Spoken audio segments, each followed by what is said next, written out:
आगे जरा आपको कश्मीरी पंडितों की बात हो रही है तो आपको एक और खबर से भी बाखबर करवाते हैं। तस्वीरें भी जरा दिखाइएगा। दिल्ली के अंदर भी इजलास लगातार कश्मीरी पंडितों का जारी है और कल ऑल इंडिया कश्मीरी समाज जो है उनकी तरफ से बाकायदा तौर पर एक इजलास का एहतमाम किया गया था।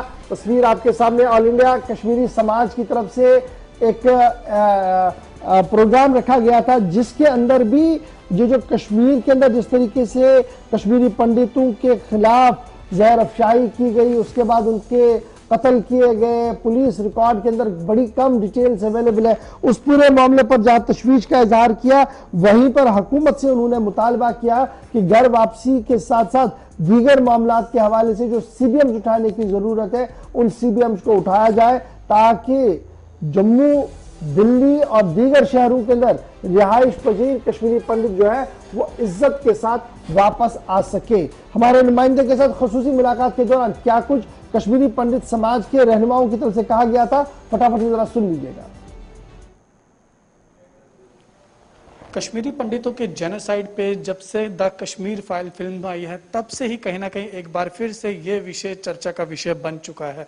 हमें ये देखने को मिल रहा है कि तमाम राजनीतिक पार्टियां इस पे कहीं ना कहीं अपनी राजनीति से रोटियां भी सेक रही हैं, लेकिन उन कश्मीरी पंडितों का क्या कुछ कहना है, इस फिल्म में कितनी सच्चाई है। और तकरीबन आप देख सकते हैं 1990 से लेकर 2022 अब आ चुका है लेकिन अभी भी उनकी पुनर्वापसी नहीं हुई है। तो इन सब बातचीत के लिए हमारे साथ जुड़ चुके हैं ऑल इंडिया कश्मीरी समाज के प्रेसिडेंट हैं डॉक्टर रमेश राणा। इनसे बातचीत करेंगे कि जिस तरीके से अब कश्मीरी पंडितों पे एक बार फिर से राजनीति हो रही है उसको कश्मीरी पंडित कैसे देखते हैं, उस फिल्म में जो दिखाया गया है वो कितना सच है और आखिर आज कश्मीरी पंडित क्या चाहता है। आइए बातचीत कर लेते हैं। क्या कहेंगे सर, जब से द कश्मीर फाइल फिल्म आई है एक बार फिर से कश्मीरी पंडितों की जो चर्चा है वो पूरे विश्व में होने लग गई है, कैसे देखते हैं और इस फिल्म में कितनी बड़ी सच्चाई?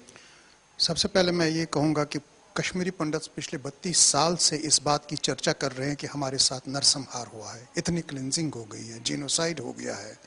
कोई भी हमारी बात पे विश्वास नहीं कर रहा था और जो गवर्नमेंट का चाह था, जो उस वक्त की सरकार थी, उन्होंने इस बात को कभी बाहर आने ही नहीं दिया। हमें इंटरनली डिस्प्लेस्ड पर्सन्स ना घोषित करते हुए एक माइग्रेंट्स की हमें एक मोहर लगा दी माथे पे। और अगर माइग्रेंट की परिभाषा पे अब जाएंगे तो माइग्रेंट का मतलब है कि हम खुद ही अपनी मर्जी से भाग गए हैं और हम आज तक ये कहते रहे कि भाई हम माइग्रेंट नहीं, हम आईडीपीज हैं। तो जब ये फिल्म हम देखते हैं तो इन्होंने जो दर्शाया उसमें वो एक हकीकत का वर्णन है, वो एक सच्चाई है जो आप पर्दे पे देख रहे हैं। वो पुष्कर नाथ जो अनुपम खेर जी ने किरदार अदा किया है, वो पुष्कर नाथ आज भी उस टेंट में रहा है, आज भी उसके साथ वही हो रहा है जो 32 साल पहले की कहानी लिखी हुई। तो कहने का मतलब है कि जो ये कश्मीर फाइल्स ने जागरूकता लाई है हमारे देश में, हमारे देशवासियों से, इसमें क्या हुआ है, इसमें एक चीज हो गया है, वो ये है कि अब ये कश्मीरी पंडितों का दर्द नहीं है, ये एक भारत है, भारतवासियों का दर्द बन गया है। और ये भारतवासी आज की डेट में ये चाह रहे हैं कि जिन्होंने जीनोसाइड हम पे किया है, जिन्होंने नरसंहार हम पे किया है, उसका एक कमीशन ऑफ इंक्वायरी बिठा दिया जाए और जिन लोगों ने ये किया है उनको जस्टिस दिला दिया जाए और उनको कानून के दायरे में लिया जाए।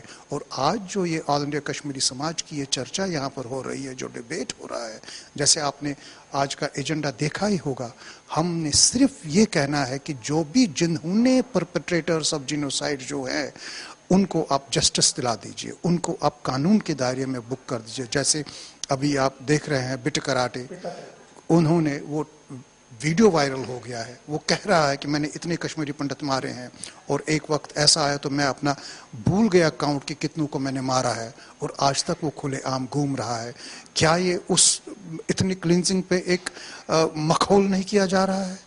तो हमारा जो मानना है कि वो ये है कि जब तक आप एक कॉन्फिडेंस नहीं बिल्डअप करेंगे माइनॉरिटी में जो पिछले 32 साल से दर-बदर है, तब तक ये कहानी ऐसे ही बयां हो जाएगी।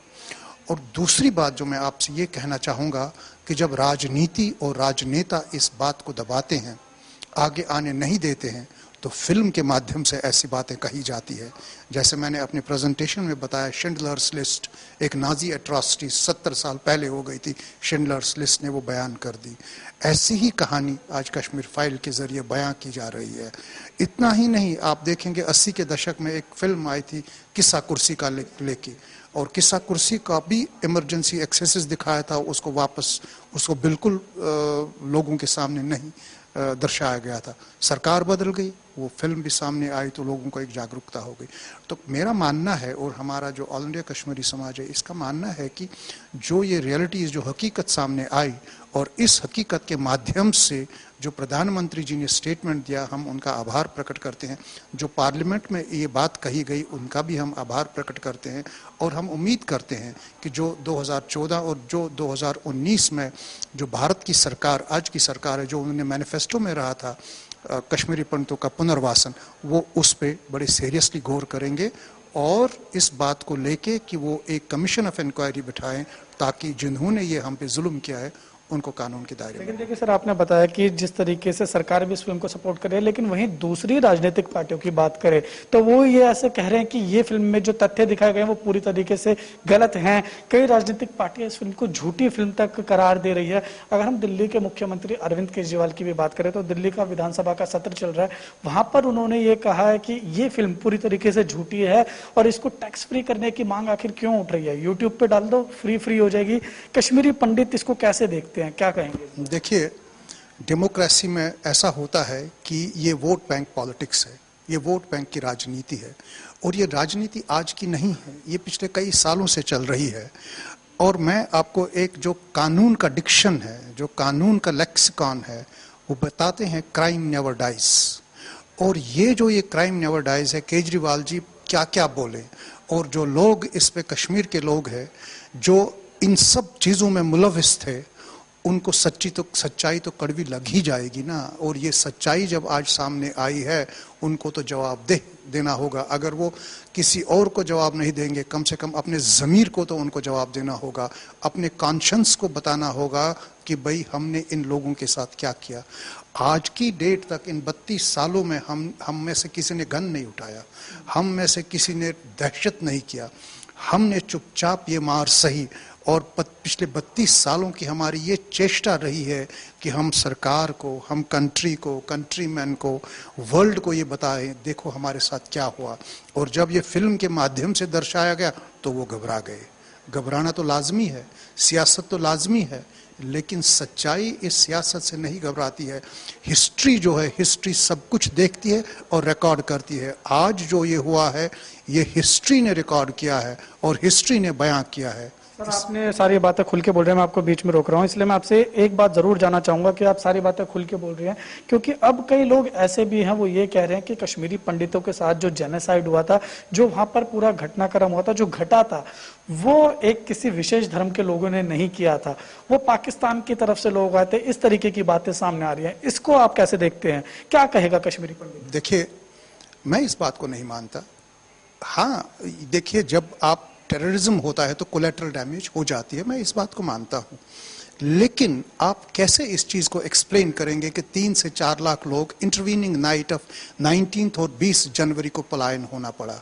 आप इस बात को कैसे देख सकते हैं जब प्रेस कटिंग्स आई और जहां पर उन्होंने लिखा था और लोग नारे लगाते थे, हमें कश्मीरी पंडितानियों चाहिए कश्मीरी पंडितों के बगैर। जब कश्मीरी पंडितों को मारा, जब नीलकंठ गंजू को मारा, जब टिकलाल टपलू को मारा, जब प्रेमनाथ भट्ट को मारा, जब सर्वानंद प्रेमी को मारा, जब नवीन सप्रू को मारा, जब उस गिरजा तिको को बैंड सांप पे चढ़ा के उसको 2 हिस्सों में चीर के कर दिया, इसको क्या कहेंगे? इसको कैसे आप बयान कहेंगे? क्या इसको ये बयान कहेंगे कि ये एक समुदाय के खिलाफ नहीं था, ये एक साजिश थी कश्मीरी पंडितों को वहां से निकालने की? और मैं ये बात कहूंगा कि हमारा काम जो है, हमारा काम वापस तो जाना ही जाना है, हम अपना लैंड वापस लेके ही रहेंगे, लेकिन जो इस्लामीकरण कश्मीर में हो रहा है, जिस कदर हो रहा है, हमारा काम है वो इस्लामीकरण भी रोकना। क्योंकि ये जिस तरह से, क्योंकि जो स्ट्रैटेजी उन्होंने अडॉप्ट की थी, किल 1 स्केयर 1000, एक को मारो 1000 दहशत खाएंगे, और वो दहशत आज भी हमारे। अभी मुझे ये बता दीजिए, 32 साल होने को आए, अभी मिस्टर ML भिंद्रू को मार दिया 5-6 महीने पहले वहां पर। वो बिंद्रू साहब 32 साल के बाद यहाँ जब दिल्ली से वापस नहीं गया था कश्मीर में, वो बिंद्रू साहब वो था जिसने 32 साल वहां पर लोगों की सेवा कर दी, दवाई दे दिया, उनका तीमारदारी की, जिस वक्त दवाई नहीं मिल रहा था दवाई मुहैया कराई, कोविड के दौरान वहां पर लोगों की कितनी सेवा कर दी। जब वो बिंद्रू साहब को बख्श नहीं सकते थे तो हमें क्या बख्शेंगे? सबसे पहले वो एक्सप्लेन करें कि ये वही बिंद्रू साहब है जो उनके काम आता था, उसको क्यों मार दिया। तो सर अब आप लोगों की क्या मांग है? आज यहाँ पे पूरी मीटिंग हुई, आपकी कॉन्फ्रेंस हुई है, डिबेट हुई है, इसमें क्या मांगे आप सरकार से रख रहे हैं और क्या लगता है कि जो मौजूदा केंद्र सरकार है आप लोगों को वहां पर वापस पुनर्निवास आप लोगों का करवा पाएगी, वहां पर बसवा पाएगी दोबारा कश्मीरियों को? देखिए, हमारी मोटी तौर पे कुछ डिमांडें हैं जो ये नहीं है कि they are difficult to be done.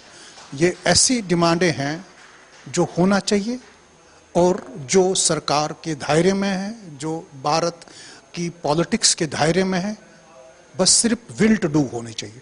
Number 1, एक कमीशन ऑफ इंक्वायरी बिठाया जाए ताकि ये देखा जाए कि जिन लोगों ने।